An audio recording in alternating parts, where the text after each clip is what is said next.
Yeah, I hear ya. No, you listen. You guys locked me out on the patio, and I politely tapped on the window. Whoa, time out. With your gun. Debatable. The weekly hangover. This'll probably hurt, but you'll be thirsty for more.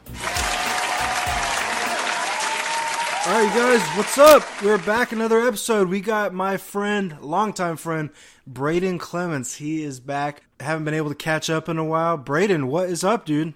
Nothing, dude. Just chilling out in the Bay Area. It's been kind of cold out here recently. Usually it's pretty nice around this time of year. We have some weird weather patterns out here, so it's been pretty frosty lately, but today was a little bit of rain this morning, a little bit of sunshine this afternoon, so it's a pretty good day, man. No complaints. No complaints. That's awesome, man. It's been it was a little cloudy today, but dude, the past couple of days it's been like 70s. I mean, it's kind of warm. I mean, because it gets real humid out here. But past couple of days hasn't been too bad. I'm kind of excited for some warm weather, though. Why do you think we as humans automatically divert to talking about the weather? Is it just because everybody has weather in their life that affects their mood? I've always been curious.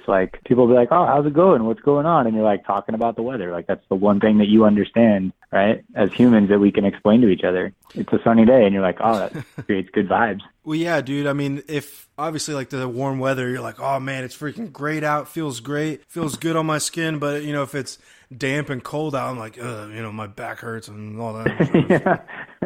Yeah. No, it's true, man. The weather's pretty powerful thing. But yeah, dude, nothing crazy, man. I started a new gig out here, so that's been going well. It's always fun kind of switching jobs, trying out some new stuff and some new companies. So that's going good, man. I could talk about that. Yeah, dude, dive into it. So, well, tell them what the last job that you do and tell them just the industry that you're in. So what I do is I'm a workplace, well, now my title is Workplace Experience Manager. I don't get caught up in titles too much. They're worth nothing except what the paper they're written on. But so I'm a Workplace Experience Manager, and so it's my job, you work in an office, right? So it would be my job to essentially take care of everything around you that constitutes your physical space. So your desk, the lights that are above you, the temperature that's controlled around you, the plants that are doing their thing around you, any of the office decor, the furniture, events, food, drinks, all of that, every single piece of that rolls up to me. And so I get to have my hand in pretty much every department of the company. I get to work with everybody because everybody eventually needs me for something. And so it's a pretty sweet gig, in terms of I get to punch out some emails every day. I get to put together an event, and then we get to go have a beer when it's all said and done, So it's a pretty sweet gig, man. No complaints. Dude, that is awesome. So do you have to outsource a lot of work, contract or subcontract people, or do you do a lot of it, or?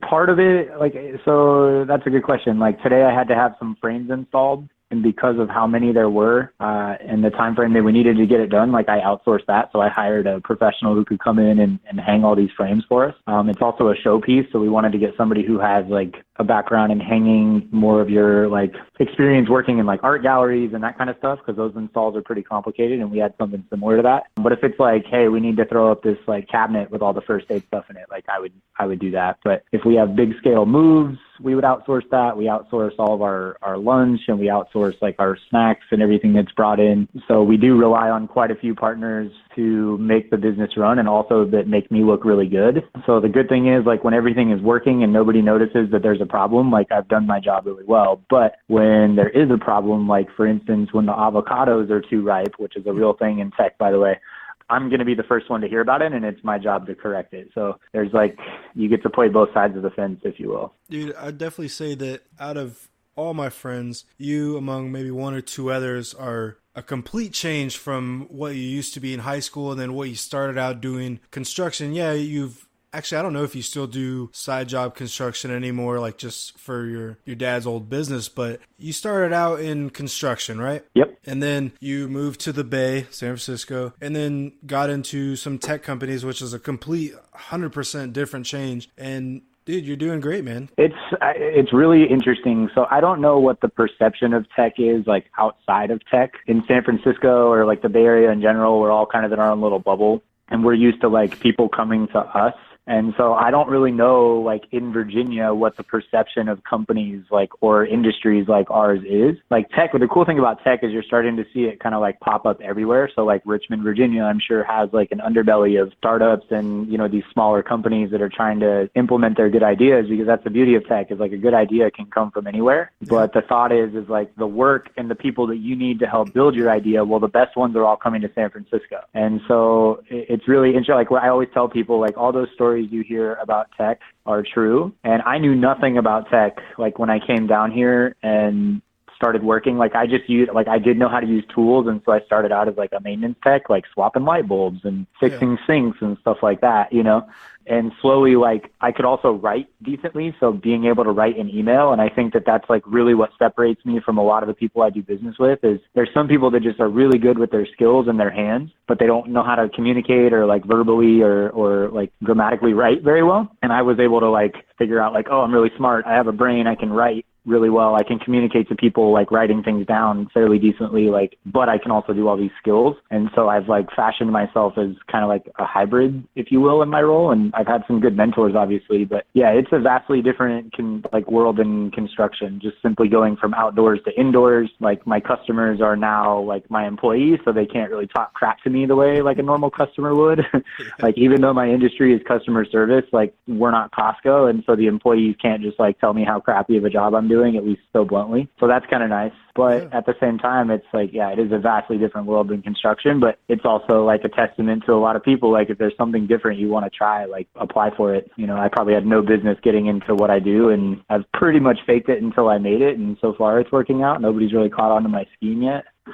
So, well, they will now that I said it out loud, but no, it's been good, man. And it's been life-changing. You know, it's been life-changing to kind of see what at least in my opinion, of like what the new office should look like in terms of like being a worker. And I would hope that, you know, the ideas that start in tech can kind of filter out to a lot of different industries, so that people can ultimately, so companies can like start taking care of their employees a little bit better, you know? Yeah. We're exposed to all of that. I think we're at the forefront of the revolution. And I think that, you know, we will have a lot of haters, obviously. There's a lot of people out there that are super blue collar and, you know, they're used to like rolling up their sleeves and doing all that stuff. And we do that stuff. It's just in a much different way. And we're trying to shape the future. But that doesn't mean, you know, General Motors should be buying their employees lunch every day if they're not. I'm just speaking out of turn. I don't know if they do or not, but I feel like they have enough money in the bank. They could afford to feed their people every day. You know what I'm saying? Yeah. Dude, I would definitely say that you have worked for some very big companies since you've been to the Bay. Care to name a few? I can name the ones that I've previously worked for, because I am now just like a stockholder. No, I've worked for quite a few companies that, you know, that people have heard of now. And Airbnb, I was there when they were maybe 400, 500 employees in San Francisco, maybe 800 globally. And so to watch them now, you know, just 2 years, I worked for them for almost 2 years. So to see them when they were in there, like they used to serve us cookies every day, like every day at 4:00 was cookie time. Because the office was so small, but we had a big kitchen and they were just amazing with their food. And so every day was cookie time. But obviously, as you add 1,000 more bodies, like, you know, that's not scalable. And so it was interesting to work in these companies in a time when they were still super young. LinkedIn is another one I spent a lot of time at. I think everybody and their mother has a LinkedIn now. And so it was, you know, kind of cool. And I caught them when they had just gone from like privately held to public. So watching them go through that transition of like startup, we can spend money frivolously, we can do what we want, there's no rules. And then you become a publicly held company, and now you have to kind of answer a few more bells and whistles to make sure that all the money you're spending is accounted for. And so it's still a ridiculous place to work, and they get a lot of stuff done. And so now the company I'm in, like, I'm not going to name them just because I don't do that, but, you know, I'm kind of back in that stage where it's like, it has the potential to be an Airbnb. We're still very young. The office is maybe 200 people. The company is maybe 500-600 globally. Like, we're really, really small, but we've got a lot of heavy hitters that are backing us, and we've got a product that I think is revolutionary that everybody could use. And so hopefully in like the next 2 or 3 years, it will be the next Airbnb, and, you know, we can all kind of prosper from the hard work that we're putting in to build a company like that. So it's pretty interesting to like see how these companies grow from their infancy. Like, most people log on to Airbnb now. It's like everybody knows what it is. Everybody knows how to use it. They all have a friend that's used it. Well, like when we were working there, like nobody knew what it was. I was literally trying to having to try to explain it to people, like, and they just looked at me with like faces. They're like, so it's like timeshares. And it's like, no, it's not timeshares at all. I need a place to crash. You're out of town. Let me crash at your place and I'll pay you, you know? Yeah, exactly. And by the way, we don't know each other, you know, like we just met online. And so it's like a really crazy idea if you think about it, but to see it spawn into this $30 billion, $40 billion potential valued thing and to have stock in that, like, you know, holy crap, here we go. So it's pretty cool. It's pretty cool to see these companies grow. It really is. I remember when you were telling me that when you were working at Airbnb, dude, it was awesome. You told me some of the, I guess you could say perks that they had, but dude, that's definitely a good thing to have under your belt saying that you did work there, you know? Yeah, it's like I said, all those stories you hear are true, like the free food and the free beer and the, you know, the kind of easy, like work from home policies, you know, the ability to kind of go out and if you want to take an hour in the middle of your day and go for a jog and come back, you know, nobody's blinking an eye. As long as the work is getting done and your manager's happy, like it's all good. You know, we're definitely efficiently ran businesses and we're getting shit done, but it's also about the employee and, you know, making sure that we're taken care of, because it's really easy as an employee to get burnt, you know. Yeah, but the things that I hear in most offices that I used to be around or that I would work at or just in construction, like I don't really hear those same things in tech, you know. Nobody in tech is underpaid. I never ever hear people being like, oh, I'm not making enough money. Like that just doesn't exist.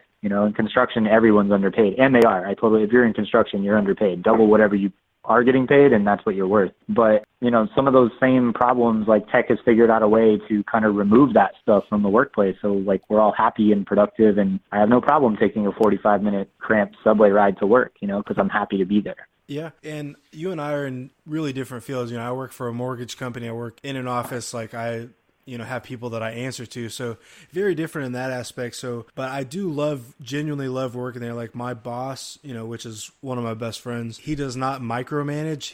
His mindset is, as long as you're doing your work, cool, go ahead. Do whatever else you got to do. Like I had a dentist appointment last week. I said, hey, I'm going to leave at 3. I have a dentist appointment. And he's like, cool. As long as you got 40 hours, I don't give a crap. Or if you have paid time off, like they don't care. Just as long as you're doing your work and you come to work, you know, like what else matters, you know? No, nothing. And that's a good manager. This is actually my first gig where I'm a people manager. So I now have a team like underneath me that reports to me. And so I have to carry myself a little differently now, like in terms of, you know, people are looking up to me and they're kind of like, okay, well, this is what our leader's doing. And, you know, people want to follow good leaders. They don't want to follow shitty leaders. And so, yeah, just trying to be a good boss to them and understanding that there's nothing that they're doing that I haven't already done or that I'm not willing to help them do. And then at the same time, like, yeah, micromanaging is a bitch, man. I don't know anybody that likes to do that. Like, I want to manage you as little as possible. Like, the only managing I want to do is approving your time card, you know, and giving you the pointer. But also, I guess I said that wrong. So, like, in terms of, like, actual management, I just want to be approving your time card. But in terms of, like, what I want to do as a manager, like, it's my job to make sure that you're successful in your job and essentially successful in my job so that you can take the next step. Like, whether it's with our company or a different company, like I want to give you all the tools that you need or that you could possibly want to make that next step, right? That's how I determine who's a good manager and who's not. Like if you're just a manager that just shows up every day and you literally only care about making yourself look good, like you're going to fall flat on your face. I want to make my team look really good and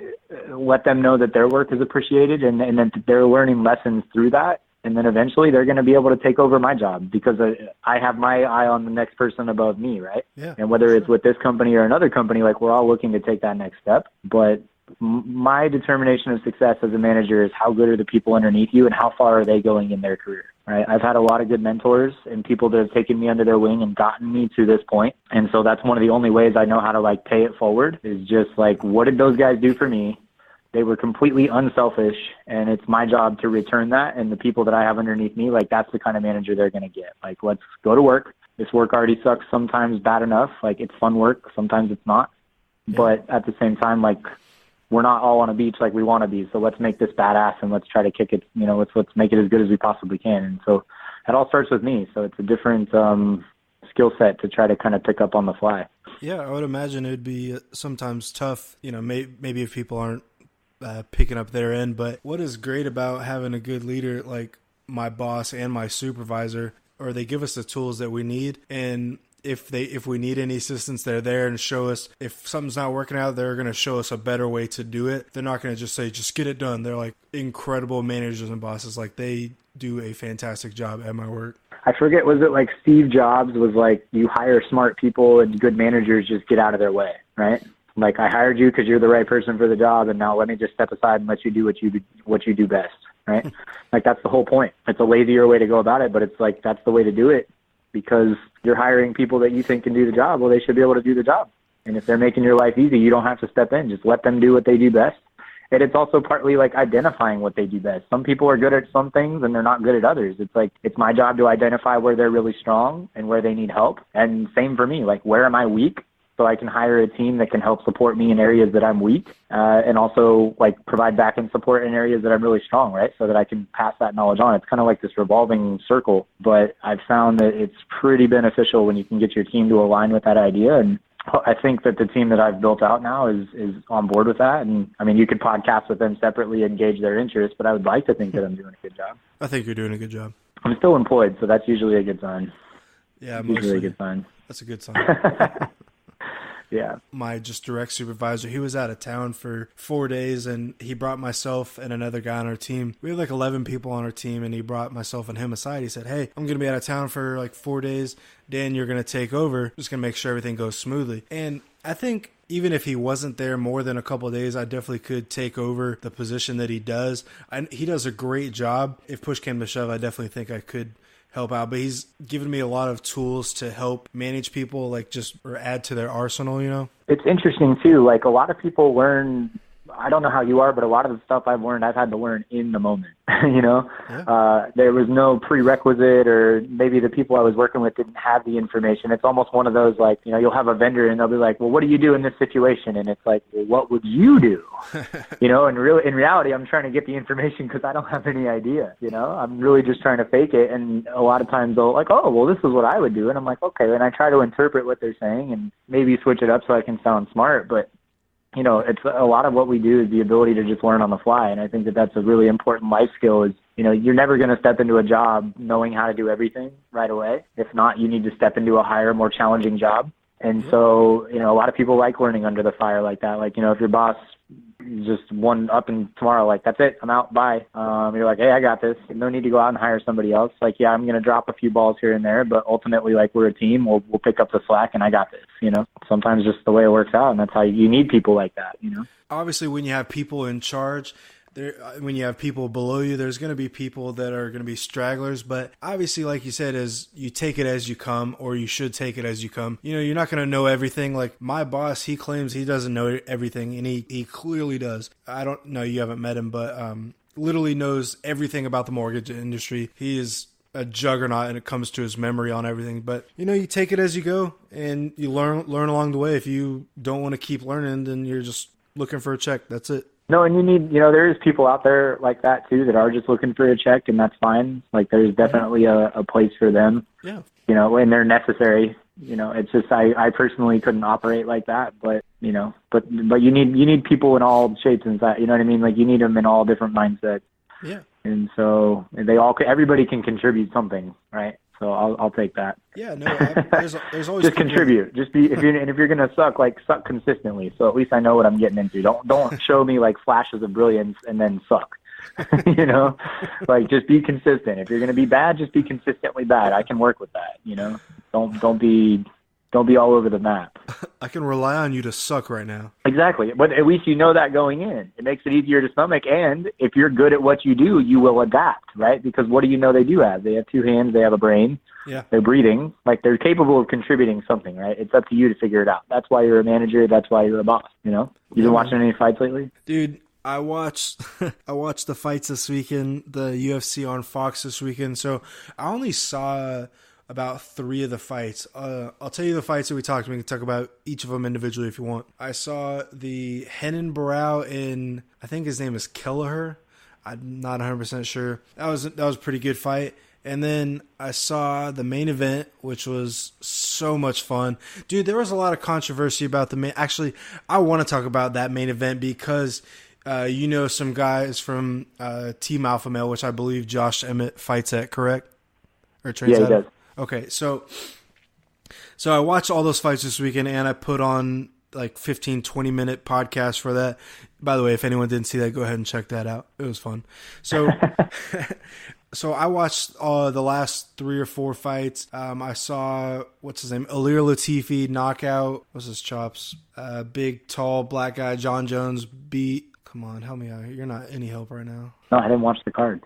Okay. I watched the Max Griffin fight, and I saw the highlights of the controversial ending, and I have a story to tell about that. But yeah, I didn't watch the rest of the fight. I kind of followed along on the underground, but I was working on Saturday. Well, let me tell you my point of view from Max Griffin fight against Platinum Mike Perry. So I'm a big Platinum Mike Perry fan, just in the fact that he is a hard-nosed animal. He's always going to show up to fight. He likes to get it done. That's why one of the reasons why I like him, or a couple of the reasons why I like him. I think he's fun. I think he's entertaining, and he's just a hard-nosed animal. He got lit up pretty good. Tell me what you got. It's cool to see. So Max is a guy that I know. He's actually part of the team that I used to work for, so he kind of splits time. He's managed by MMA Gold. He trains with MMA Gold. He also trains at a place called Marinoble's Kickboxing and Martial Arts, which is like a pretty big kickboxing school. So he's got a pretty decent background. But I've watched Max fight since like his second or third amateur fight, and you're talking like 2009. So this guy's been going at it for quite some time. Like, he's not new. And so to see him kind of climb the ladder, and I thought that Mike Perry was honestly like a pretty big jump for him. I know that that's a pretty deep division. And to think that 2 fights ago, Mike Perry comes off an impressive win and he's calling out Robbie Lawler, he's definitely building himself a name. I thought that was a pretty big jump and a pretty big test for Max. And I think he passed it with flying colors. I think he'll tell you that he's got some holes he could clean up, but that's me, coaching from a chair. I think he would tell you the same thing. But for anybody to deny that he has the ability to make a run in the division, I think they're naive. And so just to see him kind of come from a grassroots and grow into this like crazy, he's on the verge of stardom. That was definitely a big win over a big name for him. And I think that he'll get another test, whoever it may be. He was talking about getting ranked. I think he should be ranked at this point. I think Mike Perry's a big enough name to take out, and it'll just be interesting to see where he goes from here. It doesn't get any easier for him, so I know he's going to be working hard. And Mike Perry, it's like, he's got to go back and figure it out. That he literally tried to play his own game and got beat. And so I think that, he'll go back to the drawing board and he'll figure out what he needs to do to make the adjustments. And I don't think it's a lack of skill. I think he just got beat, know. Dude, I liked that fight. It was very entertaining. I liked that it was back and forth. Mike Perry got dropped. I thought it was just highly entertaining. And I honestly, so when I talked about in the podcast by myself, the fight recap, dude, honestly, I don't know much about Max Griffin, and I wasn't really dogging him. I just didn't know anything about him. So, that was my fault. I should have done a little more research, but I just didn't know much about him. So, and I'm a bigger fan of Platinum Mike, but whatever, people lose, people win. No, they got to, and that's why they fight. I think that's another good reminder. I think Max Griffin was the biggest underdog on the card. Yeah. And so that's, it's never set in stone until they throw the fists, and they definitely threw the fists. So if anybody that is listening and you want to know more about Max Griffin, just look up a video of Max Griffin versus David Mitchell. David Mitchell is also part of Team Alpha Male and all my boys, and I have nothing bad to say about him, but it's just David Mitchell being David Mitchell, and the intro is hilarious. He's talking about, I'm going to hit Max Griffin with some knees and kicks and elbows, and I'm going to take him down, and I'm going to put him in some leg locks. And, he basically just names every single move you could potentially do in an MMA fight. And then I almost don't want to give away the ending. I want you people to just go look at it. So go look up Max Griffin versus David Mitchell, and you'll see the result of that fight. But it just gives you some insight to Max Griffin, and he's been around the block, man. He's seen some big names. He's fought a few different weight classes. You're not going to surprise him with much. And so always good to see the local boys doing big, especially the guys you know and you can say hi and you've had dinner with and those types of things. You see them in the gym, like, you can reach out, touch them, feel them like they're real people. And so it's cool to see their stories kind of coming to fruition. So. Yeah, dude, it was definitely an entertaining fight. I just watched the fights by myself, hung out at home, chilled. Yeah, I listened to that podcast, man. That was very entertaining. But yeah, the main event, I saw the highlights. There was plenty of highlights to be seen. I personally had Emmett pegged in that fight, really? But that's what I get for doubting. Yeah, no, and I know that's a tough call. That's a really tough call. I think Emmett had the momentum. Even I know Jeremy Stevens had some serious momentum behind him as well. Jeremy Stevens has just been, slaying people since Connor called him out. Well, and dude, so and he does it again. He strikes again. Dude, my whole thing with that whole fight. So what's Josh Emmett? He knocked out Ricardo Lamas, right? Like very bad. Mm-hmm. Yeah. Yeah. Oh yeah. It was like almost decapitation. Like it was bad. He was out completely. I would put that knockout right up there with Francis and Overeem. Oh my god. Yeah. No, he was completely out like that. That's a good representation, dude. It was very bad. Yeah. But then, all right, so I had Jeremy Stephens. I've been a longtime fan. Do you remember when he uppercutted Rafael Dos Anjos like into the next level? Yes. Dude, I think I would put that uppercut bigger than the Overeem Ngannou uppercut. It's not as big. It's not as well known. He winged that uppercut from literally like the bottom of his hip, dude. Yep. Dude, it was nasty. It made a statement, right? And it was over a big name. Like it definitely did what it needed to do. I think the timing of it was crucial as well. And look at where Dos Anjos is now, right? Yep. That just goes to show you, it's like these guys. You take a beating like that at a lower weight class, like okay, like because I also look at those types of things. I look at knockouts like that, and it always makes me wonder, kind of like about weight cuts and just kind of how much torture these guys are putting on themselves to make weight and what that does to their brains and their bodies. Yeah. I would be really curious to see the ratio of like knockouts compared to extreme cuts, where it's like documented that a guy had to cut an extreme amount of weight to make weight for the fight. I'm always interested to see that. But yeah, both uppercuts probably go down in the history of like anybody that's an uppercut specialist will put that in their Hall of Fame. So, yeah. And look what it did. It kind of brought Jeremy Stephens out of the light, and to do what he's done against the people he's doing. I think he's right. I mean, he's definitely in the conversation for the next level. And I know the 145 picture is a mess, but you've got some killers up there. He's ready for an Edgar. He's ready for a Max Holloway. There's not very many guys left for him to clean out. Right. I think Feely would be a good fight. I know Feely's kind of an up-and-comer. Yeah. And I think Feely presents a lot of challenges. Feely's also a huge 145er. So, and it's interesting, man. Styles make fights. So he is a big guy, dude. I saw him live. Well, I didn't see him up and close and personal, but when I was at the UFC fight in Charlotte, when he fought Dennis Bermudez, right? Yeah. Yeah. In Charlotte, dude, that was a heck of a fight. But, dude, I think he should either... I don't know. Not that I'm dogging Feely, but Jeremy Stephens fought Feely. That would be kind of going like that'd be taking a step down. Do you think, or no? Well, I think it depends on what perspective you look at it. Like I look at the things that are happening in the division that could create some roadblocks for Jeremy. Obviously, Max Holloway being injured and out. You've got the Frankie mess. You've got Brian Ortega coming up. Well, time right? out. And Frankie and Brian Ortega are fighting, right? Yes. Okay. Yes. All right. So but I also, these fights have to happen, and those create log jams, right? Like 145 is slowly kind of turning into a log jam because you've got some killers. Mm-hmm. And so I think that it's a step up for Feely. I don't know if it's necessarily a step down for Jeremy Stephens. I think, if you're the best in the division, you shouldn't be scared to fight anybody. And again, I think Feely just presents a significantly different skill set that he would have to deal with. Also just his size and his length and, his wrestling background. Like, I just think it'd be a really interesting fight. I think it's a step up for Feely in terms of like getting a name and trying to climb those rankings.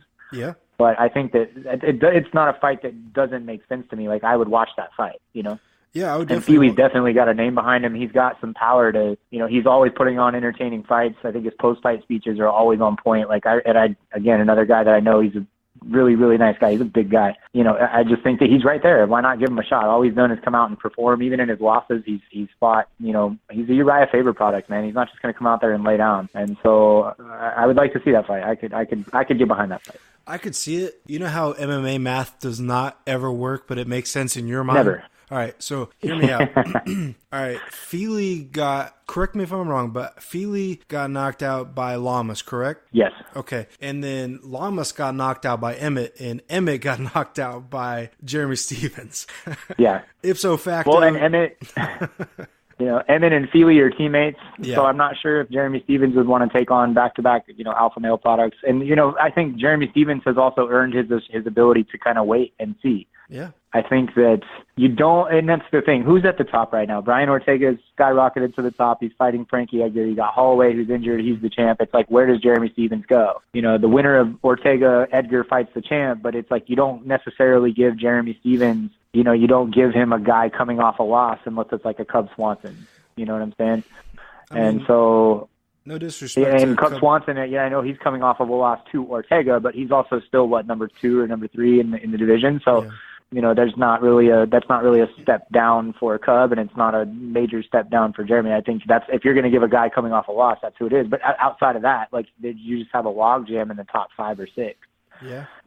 You've got Aldo, who's floating around in there. He's always going to be highly ranked and ready to step up. And so it's just kind of Stevens has the ability to wait. Maybe he waits out and see who, he just waits for his title shot, because who do you give him? Well, honestly, it could go so many different ways. Like, if it were me, I would give him Aldo, because Aldo's probably now number 6 or somewhere in there. So yeah. Let's say he's there. So if he fought him, then that'd be cool. But if what sucks is if Frankie.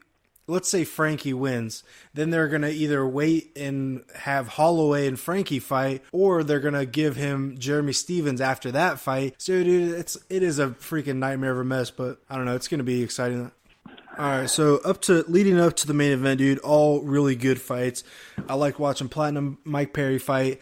Max Griffin definitely came to fight. And then the main event, dude, very excited about it. So I was so pumped to watch Jeremy Stevens fight, and it definitely did not fail me. So your perspective is going to be different from mine, because you are not biased, but you have a ton of boys that fight for Team Alpha Male, and so you're sided with him. I don't have any alliance with any of those guys. So my perspective is, all right, first, Josh Emmett got dropped very hard with a left hook, correct? Yes. Okay. So he got dropped and then, rolled around for a second. And then Jeremy Stevens came over and Josh Emmett lifted up his hands. So, the rules are, I couldn't even tell you because they changed for each state. But he lifted up his hands, so in my head, he wasn't a downed opponent. So that was my perspective. Then he tried to throw a knee. It completely missed his head going up, but on the way down, nudged him in the back of the head. And Daniel Cormier he had a good point. It's like, it doesn't have to hurt him. It just, if it's illegal, it's illegal. So he kind of nudged him in the back of the head, but it's also, it kind of just fell into place. It's not like I don't think he did it on purpose. And then dropped some elbows, right? And they said those were legal because he turned into it. I think one of them definitely looked illegal, where he dropped an elbow straight down. I know you know what I'm talking about, but hold on, I'm almost done. And then, so he dropped the elbow, and then he threw I believe it was a right uppercut while Josh Emmett was on the ground, and then he dove and threw 2 elbows from a standing position, and then he was completely out. That's my perspective, and I went freaking nuts. But tell me your side, dude. Well, I think after watching it, and I wasn't watching it in the moment, and so I have the luxury of replay, and I can go back and watch it 1,000 times. Yeah. And I think that it's a great case for, as a referee, you're literally this is the most chaotic sport in the world, and you're trying to keep order in chaos. Mm-hmm. But everything that just took you, a good 3 minutes to explain happened in about 15 seconds, I think. It was maybe less than that. And so, you're watching these things unfold, and my perspective is, yes, he threw the knee. And you actually see, I forget who the ref was, is it Murgliata? Yeah. But you see Murgliata kind of make a break, and he flinches, and he hesitates, right? So he saw the knee get thrown, and you saw him come in, and he looked like he was going to get ready to do something, but then I think he made a snap decision that, okay, well, he threw the knee, and it didn't connect. I'm going to let the fight play out. And, I mean, that was, a half a second he made that decision? If you watch the video, you'll see it, though. Mm-hmm. I think that in a firefight, the rule as it's written is a targeted strike. And so it's hard to make the determination what Jeremy Stevens is targeting. But my point with that is if Emmett is on his back and Jeremy Stevens goes to throw a flying Superman haymaker right down on his face, and Josh Emmett turns over and gets clipped in the back of the head, that's on Josh Emmett. Yeah. Right? Mm-hmm. And I think that's where the casual fan may struggle with that rule, is the rule is targeted strikes. Yeah. And so I saw a clean finish from Jeremy Stevens. I know the knee was controversial. Yeah. I think if that knee lands, the fight ends right then and there, and it ends with Josh Emmett getting a disqualification TKO victory. Yeah. And so it's a game of millimeters. Mm-hmm. But do I think that knee had any impact on the outcome? No, I think the fight was over before he even threw the knee. You could have made a case to stop that fight. Yeah. I don't think anybody would have disagreed. Obviously, Josh Emmett will tell you he's going to keep fighting, and he will. He's a warrior. You have to save these guys from themselves sometimes, but that was my take on it. Again, I was watching replays. I didn't see it in the moment. Again, more respect to referees for trying to make those calls and trying to get it right, especially when guys' careers and incomes are on the line. That's the other thing about fighting is, like, in the NFL, if you get a penalty on you or, if you lose the game, your career is not necessarily on the line. Like Drew Brees or Tom Brady, if they lose a football game, they're always going to have a job next week, right? Fighters don't necessarily have that luxury fight to fight. And so, I don't think referees take it very lightly when they stop a fight. I think they want to give guys every opportunity. Yeah. I will say Jeremy Stephens should probably know better. He's a skilled martial artist professional. He's been fighting under the same rules, whether it's the new unified or the old rules. Like, he knows that that's too close to call, and I can bet you he won't do it again. But it's, that would be my only contention is, like, why even throw the knee when a simple uppercut probably would have done the trick? But you try making that decision in a firefight with another guy who's trying to kill you, and you're literally in that kill mode at that point. You just kind of see red, and who knows where his brain clicks from killer to martial artist. I don't know. You don't know with some guys. So it's a fight, man. It's a fight. Nobody said it was going to be pretty. Yeah. And Josh Emmett would probably be the first one to tell you, like, I shouldn't have been in that position to begin with. Dropped my hands, got clipped. Like, he'll tell you, like, it all started with a bad defensive move or a great move by Jeremy Stephens. It is what it is. And I think Jeremy Stephens, if it was going the other way, would tell you the same thing. They're both professionals, and they're both incredibly good at what they do. They're fighting at the highest level. Yeah. It is what it is, man. It's a fight. Dude, people need to realize that. It's a fight. I know. And someone's got to win, obviously, and someone's got to lose. The occasional tie or they draw. But, dude, the only thing that I flinched at was the knee that almost landed. I would have flinched too if I was a referee, but that knee didn't land. What landed was the elbow, and then what also landed was when it nudged him, like his knee, when it came back down, it like nudged him in the back of the head. I don't even think that was kind of like, that probably would have felt like getting hit with a pillow. Like, I honestly don't think that had any damage or effect at all on him. You know what I mean? No, and it's also a fight that's already over. You know what I'm saying? Like, I would think there was maybe 1 or 2 seconds of collateral damage where you're just trying to give the guy an opportunity, but to find out he's got 4 broken bones in his face, not coming back, Josh Emmett, actually, so the beauty of watching all these guys fight locally here, so Josh Emmett's another Sacramento boy. I've seen him fight quite a few times on the local circuit. He actually did a fight. If you look up on his record, he did a fight with a kid named Brandon Rossetti, who's from Chico. Yeah, I know him. And, so he fought Brandon Rossetti at West Coast Fighting. This was probably 3 years ago. And what ended up happening was Rossetti took him 5 rounds. Nobody gave Rossetti a puncher's chance in hell of surviving for this fight. I think it was set up for Rossetti to lose, but he came out game as fuck and put on the fight of his life. But in the 5th round, Rossetti actually dropped to all fours, and Emmett threw a Jeremy Stephens phantom knee. And it just clipped Rossetti. It grazed him. He basically took like a razor blade's worth of skin with it. And Rossetti, for whatever reason, he'd already taken a beating. He was out essentially, and they brought in the doctor. They stopped the fight because they thought the knee connected, and they brought in the doctor. And Rossetti, I know, was having some issues for a couple months after that. But what was interesting about it, so Josh Emmett lost his title. Rossetti won by disqualification. Dang. They took his title. They gave it to Rossetti. 3 days later, they put up a post that CSAC actually went back and reviewed the video, determined that no knee was landed, and went back to Brandon, took the belt, and gave it back to Josh Emmett, and made a Facebook announcement that the champ was in fact still the champion. And so it's a really interesting kind of like, that's why it would be really interesting to hear Josh Emmett's thoughts on it, because if you hadn't seen him fight locally, you don't know that, And so it's a really, really interesting story, and that's why it's kind of like, I really wonder what he would say about it, especially because he's been in that exact same scenario, only he's the one throwing the knee. Yeah. And it all worked out for him. I think he was in the UFC maybe no more than one more fight after that. And so obviously he's done okay, but again, just one of those things, as I was watching it, I was like, holy shit, this is an interesting scenario, Dude, that is interesting. It's a tough call. Like, I have no ill will against Josh Emmett. I think he's going to be great. I think he still is great. He said he's going to argue that call.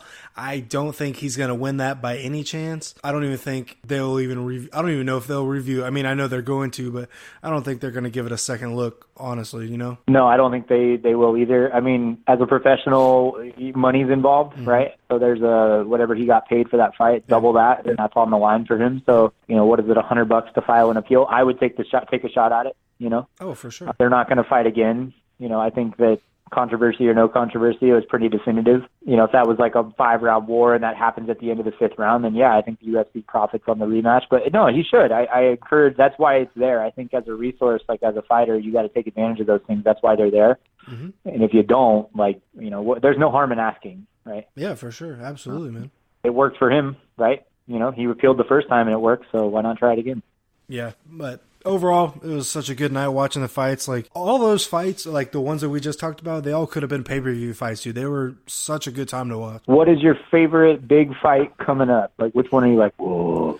Well, I'm going to Chicago in April to watch Mir and Fedor. That's going to be dope. You're going to go... Oh, man, you're going to go see Fedor in the flesh. How excited are you? Well, dude, I'm very excited because he's the GOAT. He's the great white rhino. He's all the above. I don't know. So how long does he get to be the greatest, considering he's lost, 3 of his last 4? 2 of his last 3? Both times I've seen him, he's lost. Okay.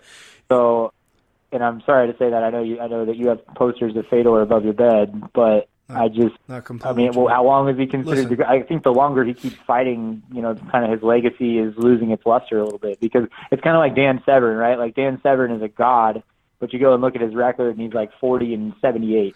Listen, you know, it's some ridiculous number. Listen, my take on that is, all right, everyone has to lose at one point, except for Khabib. He's not going to lose. I'm just kidding. What do you care to elaborate? But let me stay on Fedor real quick. All right, Fedor, in his prime, he took out all the heavyweights in his prime, and if he would have gone to the UFC, he would have taken all of them out too. That was not his fault that he didn't get to the UFC. He has his managers and his administration. So in his prime, he was the greatest of all time. Just because you're not in your prime anymore doesn't mean you're not the greatest at one point. Like Anderson Silva, I know for a fact you used to claim him as the greatest fighter of all time. Yeah, that was before 2 failed tests. The first one, okay, I'll give it to you. The second one is kind of like, I just think, yeah, I don't think so. I think with all the resources that fighters have nowadays, like there's just no way you fail a test on purpose or like on accident. There's just too many resources available for them. But no, I don't think he's considered the greatest of all time anymore. Like I really don't. You can't fail 2 tests. No, you can't. But I think for heavyweight in his prime, he was the greatest of all time. And are there different heavyweights out there now? Like, I think Kane is the greatest heavyweight out there now. His hamstrings are like wet paper towels, dude. That dude always gets hurt. No, I agree with you. I think Kane is the uncrowned champ, but that's also really hard to take away anything from Stipe Miocic, man. All that guy's done is win. He's always done it. Well, he did lose to Stefan Struve, and he did lose one time to JDS. But, you know, everyone loses at one point, but he's gained an arsenal for his freaking knowledge belt. He is such an astonishing fighter. I think him and Kane, that's the fight to go, man. Like, that's the fight I want to see. Yeah, no, 100%. That's the fight to make. I think DC's a really crazy, interesting fight. Mm-hmm. I think DC's, you know, he's undefeated at heavyweight, so I'm not counting him out. Yeah. And I think that if he doesn't have to worry about cutting weight and he can just come in, he's probably going to come in at a solid 240, maybe 235. Sure. You know, I think he presents a lot of problems for Stipe. And he fought taller guys. I think the Jones fight will come in huge in terms of fighting guys that are taller, longer reach. Like Stipe's a big guy. Yeah. I think Daniel's going to be fine, you know. Well, so that's cool. You're going to Chicago to go see a fight that only you care about. But, like, what about the fights that the rest of us care about? Like, is there any other fight? You mentioned Khabib. Khabib will lose to a really solid striker who can stuff a takedown. No. Who do you think that will happen to? I think that... It's interesting because if you're Khabib, do you go up a division? You're staying in 55 because you have to prove a point. Do you know what he said? You have to prove a point.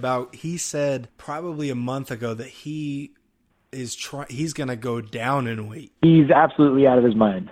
I know. I think that sounds great, and I think that sounds glorious, but I think that he'd be better off going up. But then I look at the guys that are up, and I think there's a lot of guys that present problems for him. I think a guy like Darren Till at 170, you know what I mean? That's going out of his weight class. In his weight class, I don't know. I think Tony Ferguson's probably his biggest challenge. Dude, I really do. I mean, yeah, it's a big challenge, but I think that he's going to get taken. I think Khabib's going to take him down over and over. I think it's going to be a hell of a grappling match because Tony Ferguson is no slouch on the ground, dude. That's a very interesting matchup. It really is. Well, no, and he's the best scrambler, right? Like Tony Ferguson is an amazing athlete off of his back and his ability to scramble and get back to his feet. Like I don't think there's very many guys in the division that move kind of like he does. Mm-hmm. And so I think that it's can Khabib hold him down?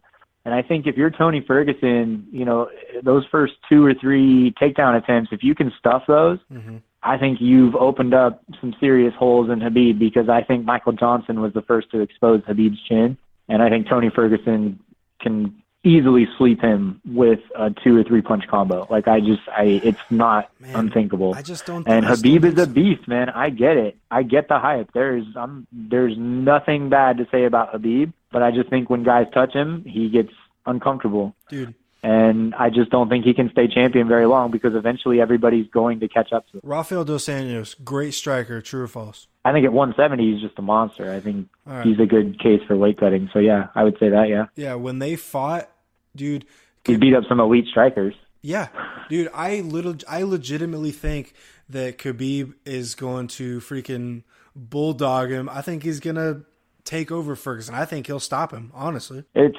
not unheard of. You know who I really want to see Khabib fight? Ben Askren, bro. That's the fight. Here, real quick.